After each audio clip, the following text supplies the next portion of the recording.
Hi folks, it's Bud at SOPHA, and I want to talk to you about a shot we have in Studio A that we set up every holiday season, and it's a real winner.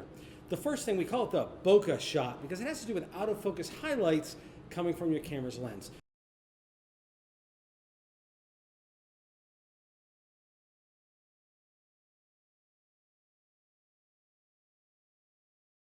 So the first thing you need to know is that your lens must be a lens that can go wider than f2.8. All right, f2.8. If you have a nifty 50, we call it, the 51.8, it would also work great for this shot. What you need is a big string of Christmas lights. Now, we use the big Christmas light nets. We use 4 sets of them taped together and hung up from a crossbar on 2 rolling stands. And we imagine we put that right across there. Now, we put in the black cyclorama so it doesn't catch any more light. And there's our 2 light stands with the string of lights behind there. Now, those lights are pretty dim, which means we're going to be working at shutter speeds. They're more like a 30th of a second, okay? A 30th of a second. Now, the real trick to the shot is getting your subjects far enough away. And here, we're gonna put our subject, which in this case is Sarah, drawing a little nose on there to say which way she's pointing, pretty far away. Now, in my studio, she's probably a good 35 feet away from that background. Now, if your studio isn't as big, you can probably still make this work. The farther away your subject is from the background, the more pronounced the bokeh effect will be. The farther away, the more pronounced the bokeh. Also, the closer you can get to your subject, the better off you are.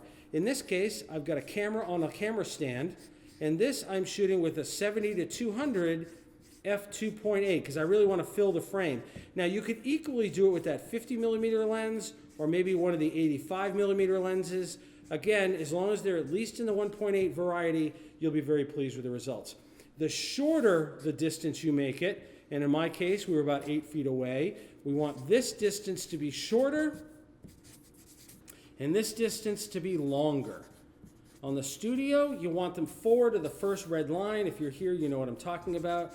Those are the red lines, okay, that are on the floor. Think of them as your blue lines in hockey. All right, we focus on the subject very carefully, and these will go out of highlight. Now, our main light is on a boom arm. We've chosen a more glamour setting light. So Mike, my great staff member and intern, has placed the main light, which is a small softbox, metered right down to f2.8. All right? And it's glamour lighting, single overhead lighting.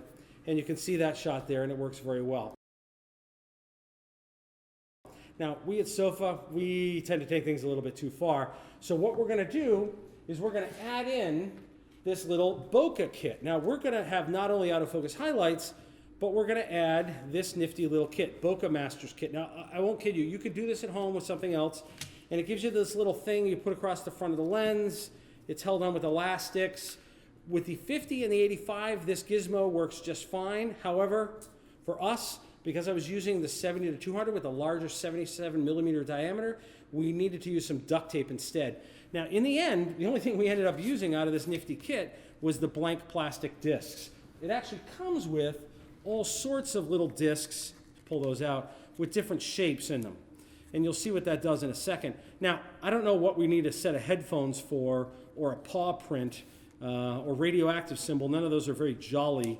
So we ditched that. And they give you some blank discs. And Sarah, who happens to be the model here, cut for us this little snowflake shape. I hope you can get a good feel for what that looks like.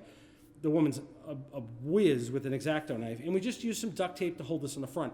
Now, it's important that aperture be wide open at 2.8 so that this will become your effective aperture. Now, the camera can still look through this hole in the middle. And if you're carving your own, you want that a little larger in the middle. But I really like the snowflake shape. And it makes it much harder for your camera to focus. It won't be able to autofocus. Just get that through now.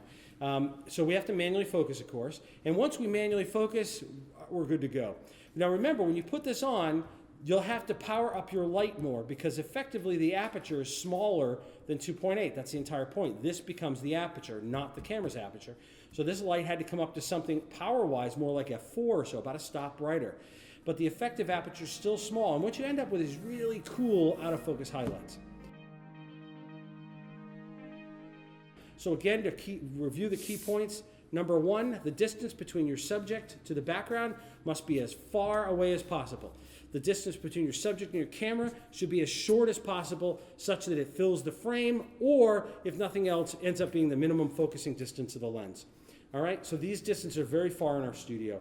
And last, you want your lens brought open to the widest possible aperture, typically 1.8 or 2.8 with the fast telezoom. All right, and then of course we went a little farther with that bokeh. And hope this helps figure it out for you. It's bud@thesopha.com. Give us a call or an email if we can help you out in any way. Have a good day.